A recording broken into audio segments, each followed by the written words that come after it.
Hi, welcome to another edition of On the Wild Side. I'm your host, Kyle Shepard. On this episode, we will visit our Black-Footed Ferret Conservation Center and learn the importance of breeding this special, most endangered mammal we have. And we will visit with our vet, our new associate vet, Erica Lepanovich, and finally meet our newest animal addition, a zebra filly. Come take a walk on the wild side.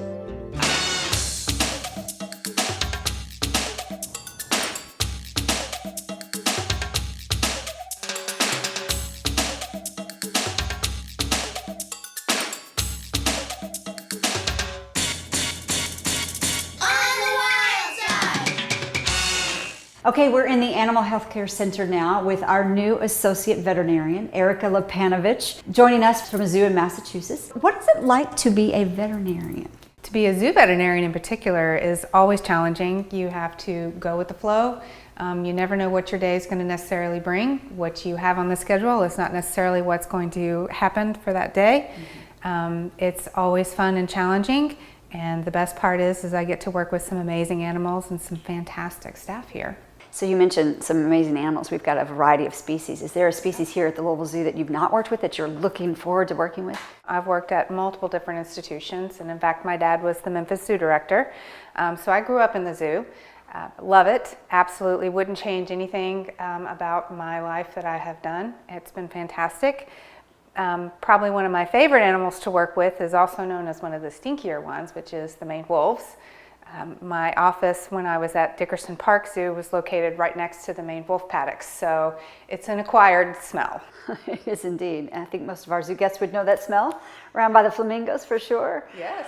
What is an average day like for you? You talked about it just being, you never know what your day is going to be, but you kind of do in terms of our animal preventative health care program that we do. So talk a little bit about the preventative health care that we do on behalf of the animals and what that looks like. We do a lot of annual exams as far as just preventative health, so that generally for some of our animals that involves anesthesia. For others it just involves being restrained, and some of them are actually will allow mild exams just by us being present and next to them. We can give vaccines that way, but most of them, for thoroughness, do have general anesthesia happen. They get their teeth cleaned and x-rays taken, full physical exam, we get blood, occasionally we get urine from them, and then just any other maintenance things as far as for checking nails and hair coat and things like that. So generally those are scheduled well in advance, anywhere from 1 week all the way out to a full month. And those are scheduled generally first thing in the morning, and as the days go, we will generally add in things as animals are found by keeper staff to be not doing well, or some sort of mild clinical sign like, oh, we've got a limping flamingo, we should really take a look at that. So oftentimes we'll go down to the areas and look at them, or if we're concerned, we'll try to bring them up here for physical exams, radiographs, blood work, things like that. Then generally it's meetings, so we do a lot of communication with the staff to make sure that everything is going well, and to make sure that we need to adjust the schedule accordingly. And then paperwork, lots and lots and lots of paperwork, just like any other doctor. We do quite a lot of medical record entry, communicating with other institutions, other veterinarians, and then emails within the staff. So you talked about working closely with the staff, and the zookeeper staff, the animal care staff, they're an extension of almost the Animal Healthcare Center. Absolutely. Because they are the front line, they're the hands-on, they see their animals every day. Can you talk about how our training program helps aid in what you do as well, as far as being able to do blood draws without anesthetizing? Absolutely, it's so key. It decreases stress significantly for the keeper staff as well as for the animals. It really does help to make physical exams or even immobilizations go really smoothly. So for example, we are going to be doing an annual exam on our male lion, and the keepers have worked really hard, and he is hand injection trained. So it's just going to be like any other day, any other training session for him, except that the training needle is going to be a real needle this go around. And it's very calm, they're not stressed out, and they just kind of calmly just lay their head down and go to sleep. We also gave a lot of our COVID vaccines to our animals via hand injection by our staff because they worked so diligently on that. it's truly key. We also are integrated into a lot of the training because there are some procedures that it's just not going to be able to be done by, say, a vet tech or the keeper. So we do get integrated into the training as well. So here at the Louisville Zoo, we pride ourselves about our training program, that it does help aid in the healthcare of the animals, and that we're not scared to try new things in training. Have you seen that be the case? Are we innovative in training like we believe we are? Yes, actually, you really are. It's fantastic to watch. The staff here has worked really, really hard to integrate all of the more current and some of the trending things to do with some of the animals. Anything from, doing an open so that we can look at the teeth in the gorilla versus putting paws up so that we can look at the bottoms of the feet to make sure we don't have any, cuts or lacerations or anything like that. So you've done some conservation field work with birds. Talk to us a little bit about that and what that was like and what you did specifically and why birds. Well, we work with a Pacific Conservation Group based out of Hawaii, but it's basically out of the Pacific Islands.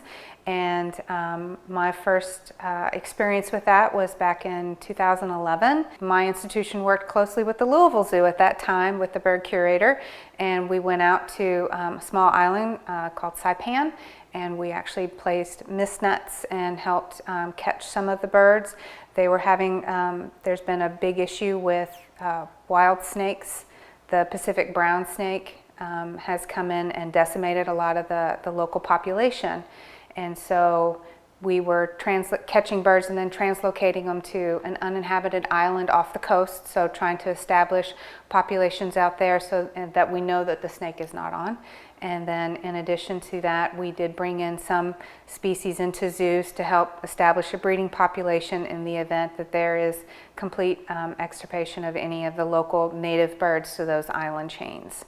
So that was a lot of fun and always challenging. We ended up, kind of taking over a hotel room and setting up a bunch of bird cages and kept them for, about 10 to 14 days just to kind of make sure everybody was healthy and banded and doing well. And then that takes us that long to get the helicopter scheduled, and then you load them up into the kennel, and only so many people are onto the helicopter, and only so many people can get onto the helicopter to actually travel over. So unfortunately I never got to get on the helicopter, but there was other people that did.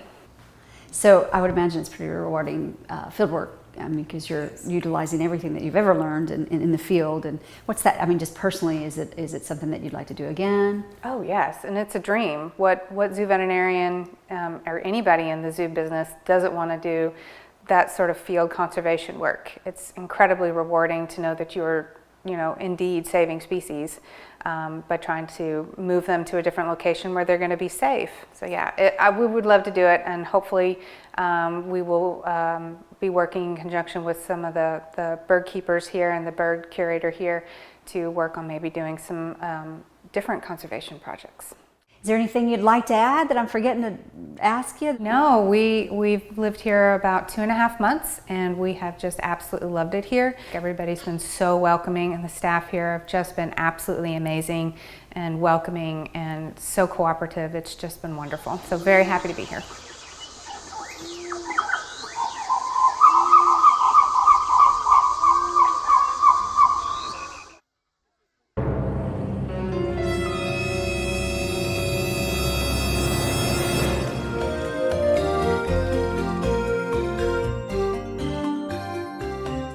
We're here at the Black-Footed Conservation Center with Chris Florence, lead keeper, who just took over from Guy Graves, longtime keeper, who was here for the inception of the program in 1991. This is the zoo's signature conservation program.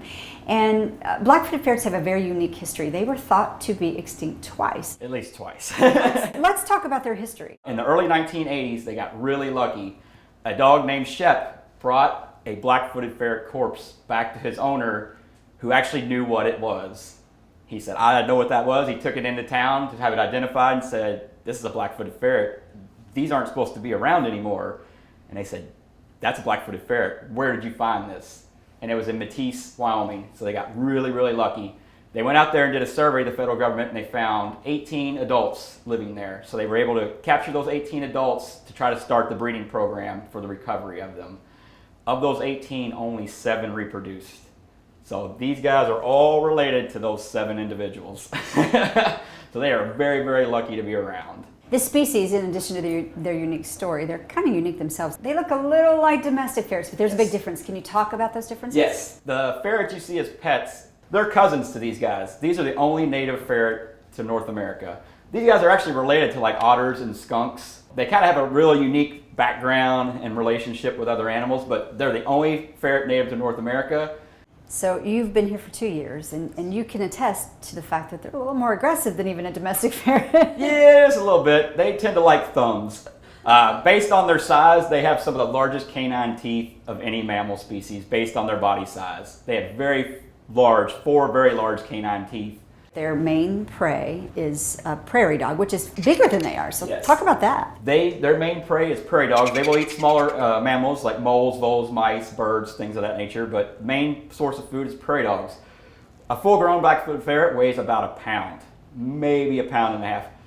Full-grown prairie dogs are about 5 pounds. So they're eating something that's about 5 times as big as them, underground in a burrow hole that's just big enough for them to kind of squeeze through. So it's a very tight quarters. They are very tough animals. And with most animals, they go through a pith kill where they poke them through the skull and they're instantly dead. With prairie dogs, they have to go for the throat and actually suffocate them. So prey is not just going to sit there and let you do this stuff. So they are very, very tough animals. That actually also leads to another question. So here at our Black-Footed Ferret Conservation Center, they don't have to hunt, but we have this releasing program. We've bred over 1,100 ferrets alone at our facility. There are 7 other organizations who breed ferrets.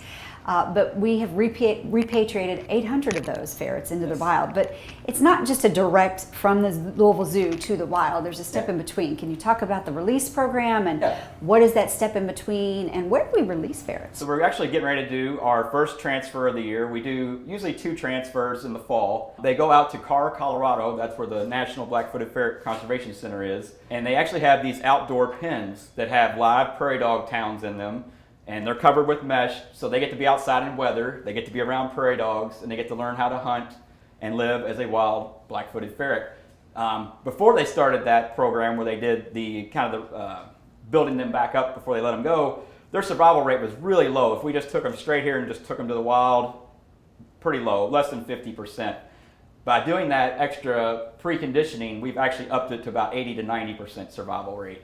So it really increased their chances of survival. It's kind of like a boot camp to get them ready to go out in the wild because they don't hibernate, so they'll come up in snow, winter, doesn't matter. They're active year-round, and they eat all kinds of prey, so it gives them a chance to kind of learn how to be a real ferret in the wild with a little less hands-on approach from us. We'll send some from this place, some to that place, just to kind of increase the genetic variability in the populations here, and that'll set us up with our adults for the year and get us ready for our breeding population going into the spring. Yeah. Are they federally protected? They are. This program's ran by U.S. Fish and Wildlife. They give us the directions to kind of keep the program running and help us make the right steps to keep everything going and keep more ferrets going back to the wild. Many of our keepers have multiple animals that they care for, but Chris, you only have ferrets, and your day is entirely ferrets. So what does an average day for Chris Florence look like at the Black-Footed Ferret Center? Yep, my day is all ferrets. So right now we have our kits in season, so usually I have about 25 to 30 adults. Right now I have 25 adults, but I also have 40 kits. So it's a lot of cleaning. Those kits shed a lot of dander. So it's basically I come in and I start cleaning tops and nest boxes, changing bedding, changing tunnels because the tunnels get a lot of dander on them from static electricity. And then you got to feed your babies. They all eat early in the morning just to kind of get them there, and then they go back to sleep. And then they come back up in the afternoons and they're ready for more. So then you feed them again in the afternoons. It's basically just trying to maintain a healthy balance between cleaning and food. So the tops simulate the surface of the ground where the prairie dog burrow hole would come open. The black tube simulates one of the tunnels that would go down into the prairie dog burrows. And the nest box is just a wooden box. It simulates a chamber down there where a ferret might sleep or eat or have their babies or just bed down. You see them periscoping a lot where you'll see the little head poke out and then they go right back down. So you've been a keeper for 20 years or so, and you came directly from the herp to working with mammals. So what's it like going from reptiles to mammals? It was a big difference. It's a lot cooler up here because these guys live underground, so we keep it pretty constant, like a cave temperature. It's in the low 70s all the time. So down there it was super hot, tropical, humid. I had multiple species I took care of from all different parts of the world. And then I come up here and I take care of the ferrets that come from the US. So a big difference there. It definitely went from cold-blooded to warm-blooded, was kind of an odd shift. And also breeding for a release program, which is very, very important, and I had a lot of big shoes to fill. He's referring to Guy Graves, who had a 30-year career here at the zoo and was with the Black-Footed Ferret Conservation Program from its inception. So, and he was one of the most prolific breeders, and we still maintain that. Yes, he was known for having very big litters of ferrets. We've continued that tradition. My litters this year were 6, 7s, and 8s.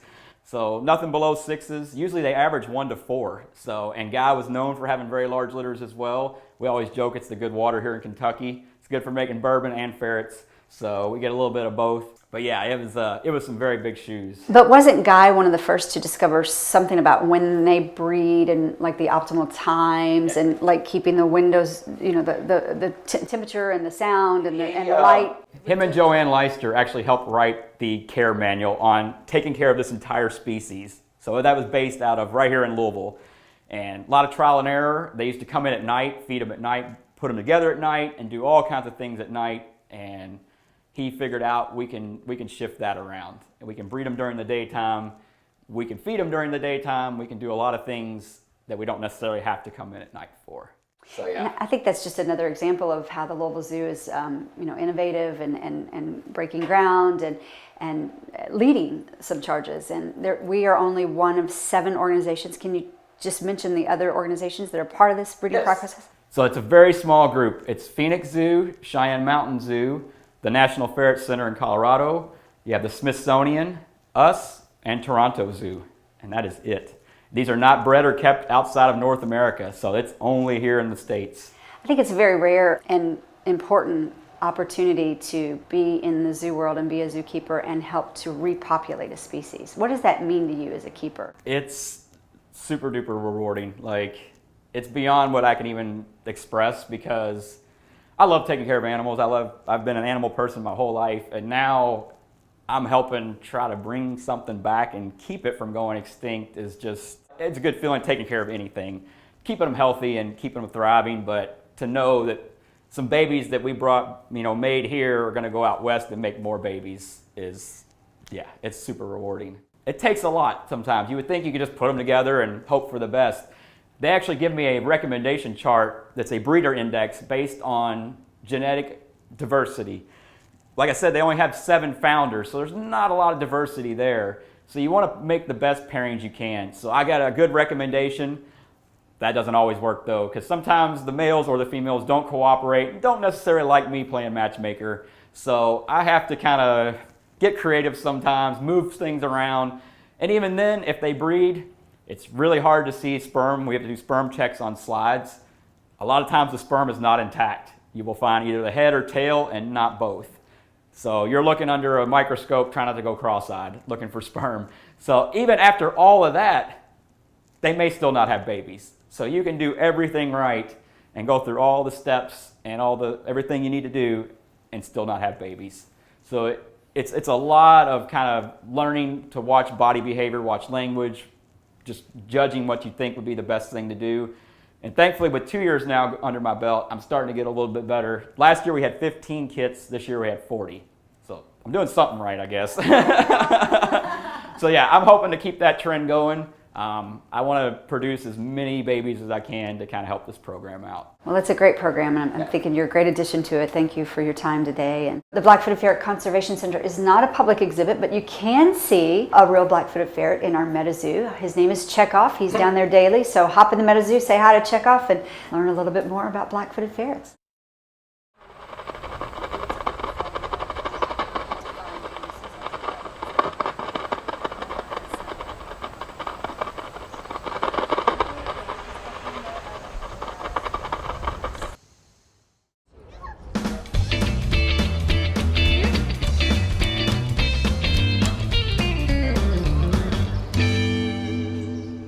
We have a new zebra filly here. She's about a little over 3 months old, born to Gibbs and her mom Azizi. She most definitely has a personality. She's somewhat of kind of a punk or a wild child. She likes to play games with us a little bit. So we have a routine where they all get pulled in and individually separated in the morning to get fed.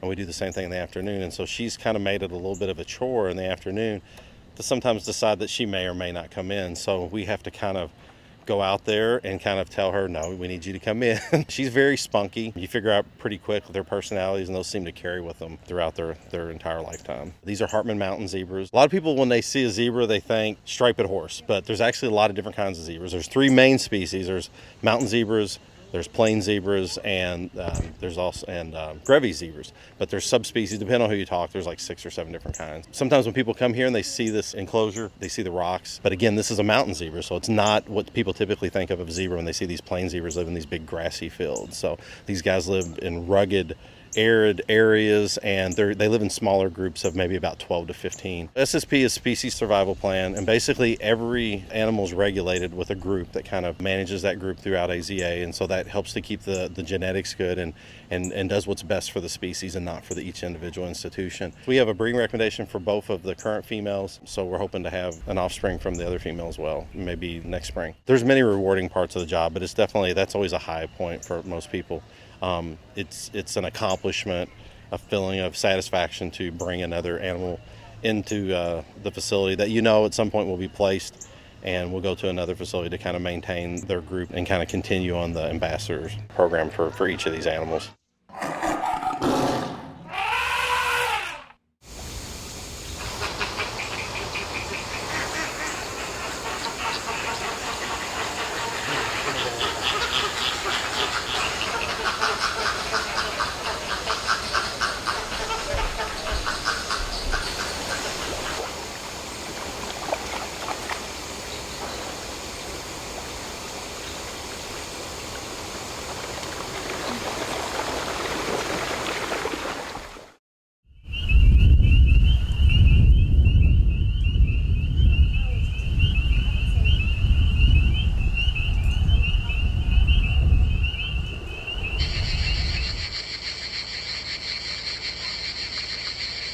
Thanks for joining us for this edition of On the Wild Side. Don't forget, your zoo's open year-round, so you can come visit your favorite animal ambassadors every day but Christmas Day, Thanksgiving, and New Year's Day. We'll hope to see you soon.